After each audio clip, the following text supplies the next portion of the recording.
This episode of Mayhem Kitchen brought to you by fucking Yellow Ass Mustard. Ask for it by name wherever condiments are sold. Fucking Yellow Ass Mustard is the secret ingredient used by both home cooks and professional chefs around the world. If you're ready to take your food to the next level, reach for fucking Yellow Ass Mustard. Now back to the show. Welcome to Mayhem Kitchen. My name is Chef Truman Buckets. I don't know what my name is this week and I don't care. But anyway, we're gonna make a thing that everybody loves, chili. Why? Because everybody loves chili. A little bit of chili. When I was growing up, I always ate chili on rice. And then my wife introduced me to Wendy's, which I worked at Wendy's actually. But she used to take the chili and put it on a baked potato. Now it's the best thing in the world. So now we have it that usually once a week. So I'm going to show you how I make chili. Now, of course, I'm doing it very mild. Because a lot of people out there, they like the mild stuff. And some people out there like it hot. Well, you put what you want in it, because I'm going to show you what I put in it. So we're going to start off with, this is 2 cans of stewed tomatoes. Already, right here. You see this? And this is my crock pot. I got a big old crock pot. Somebody gave this to me because they had a bunch of them. And I took it, and I used the crap out of it. So I'm going to take this big old two big giant cans of tomatoes, stewed tomatoes, and dump them in there. Oh, look at that. Now, you don't want to drain the water out of the tomatoes, and the reason why you don't want to is because the tomato and the water is going to be your base for the stew bit, right? Now, you want to drain the water out of the beans because the beans have this gross water that comes with it. It's like this brine to keep them going. So I got my 2 cans of red kidney beans.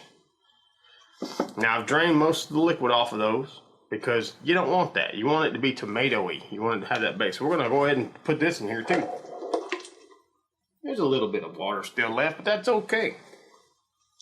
If you don't have a crock pot, you can do all this on the stove as long as you got a big old pot.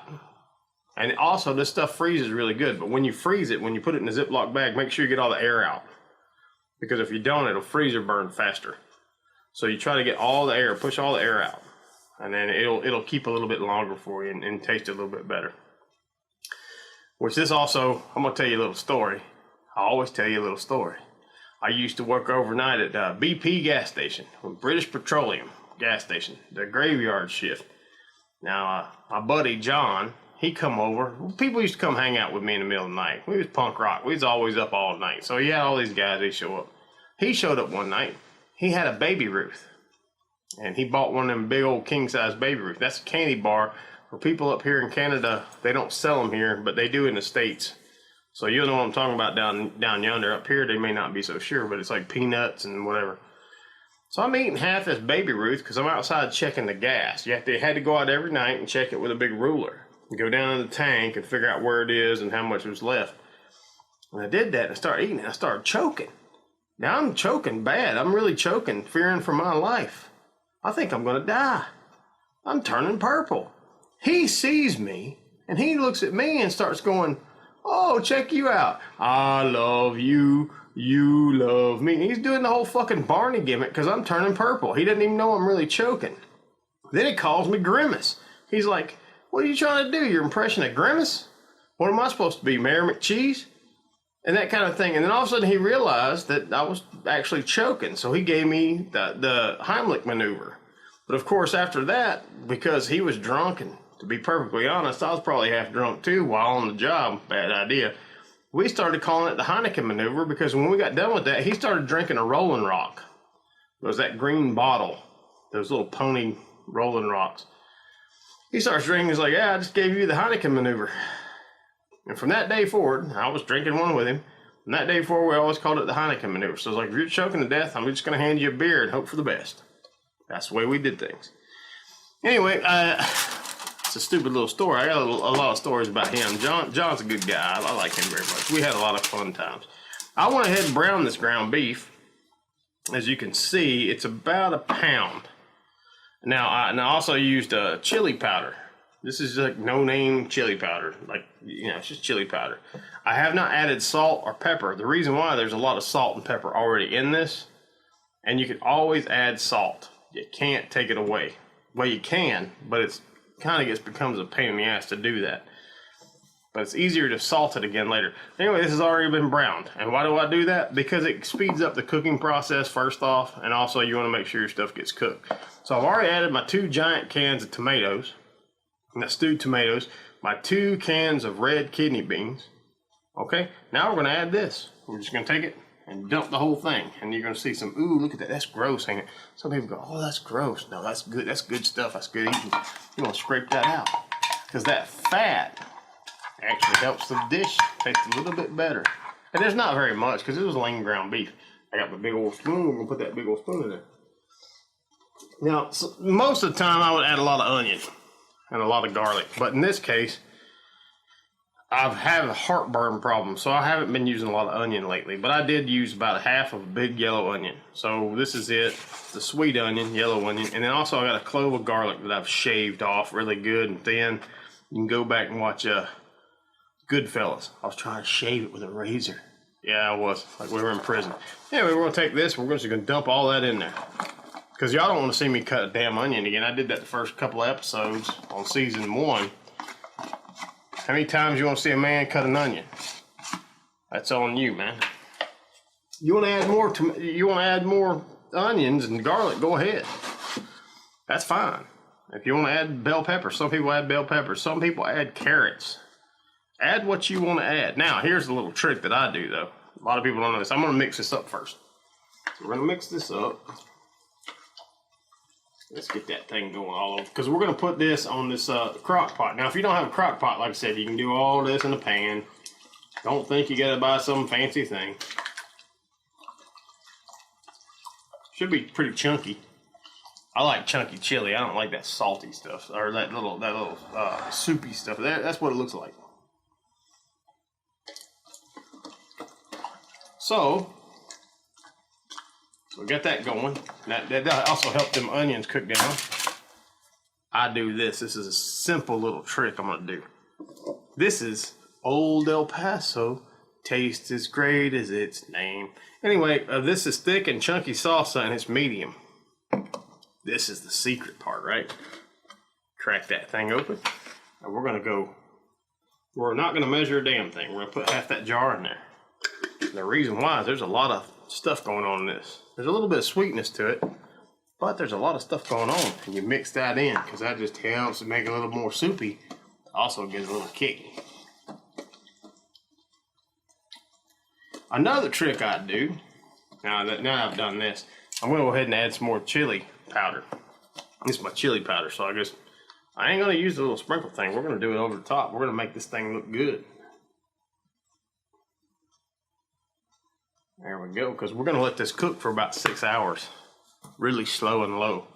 That'll tender up them onions. Also, it'll get that tomato flavor in that beef. And them kidney beans are going to be doing a good job. They're all going to be hanging out together. They're just hanging out together. And you're going to eat it. And when you eat it, it's going to be real good. When I was a kid, my stepfather, now anytime you say the word stepfather, always is going to be a bad story, right? Well, this might not be a bad story, but I'll tell you right now. We used to buy MREs from Old Sarge on Beaufort Highway, if you know where that is. And we would eat MREs for dinner. And I had to learn how to eat MREs. And if you know meal-ready food that the military ate, we would eat this stuff, and it'd been like 10 years old. Hell, some of that shit I think was from World War II. I don't know. But we used to eat MREs, so I learned how to eat MREs and heat stuff up in bags. It was the weirdest thing in the world. But another cool thing about Old Sarge was when I was a kid, I had a little bit of money, and I went and bought myself a bazooka. And it was an old bazooka that was busted up. It was screwed up, but I paid $5 for it. And I had an army helmet. I used to run around outside with a big old bazooka thinking I was the coolest thing since sliced cheese, right?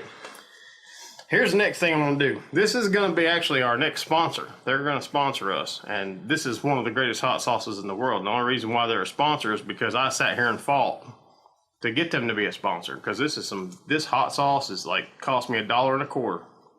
It's good hot sauce. It tastes good. I used to be a big Cholula fan, Valentina's fan. This stuff is good. So I'm gonna put a little bit in there just so we can have some heat.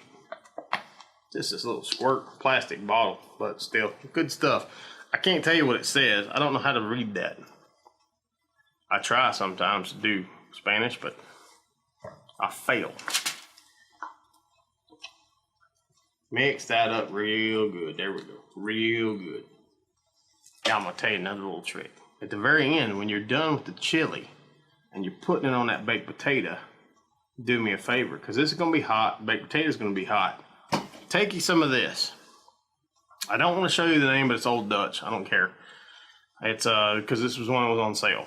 It's a salsa con queso, so it's cheese sauce essentially. Pour a layer of that on top of the potato, and then put your chili on it. The chili and the potato heat the cheese up. Either way, when you bite into it, you're gonna get you a big old mouthful of cheese. It's gonna be good. Now I'm gonna take this crock pot and put the lid on it.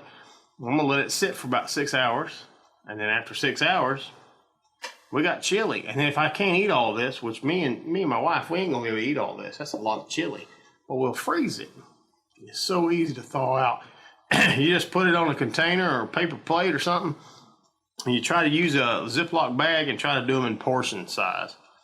But get the air out, like I said before, and then you'll just heat that stuff up, and there you go. You got chili. It's a good meal. Some people do it without the meat. You don't have to do it with meat. My cousin, he does it. My cousin Mark, he'll do it with turkey. He's a big turkey guy. He'll use turkey. That's fine. Better for you, probably. But still, hope you enjoy it. Go make some chili. I know it's a simple recipe, but some people just don't know how to do this shit. I'm not sure why. Hey, man, thank you for watching Mayhem Kitchen. Live long and prosperous.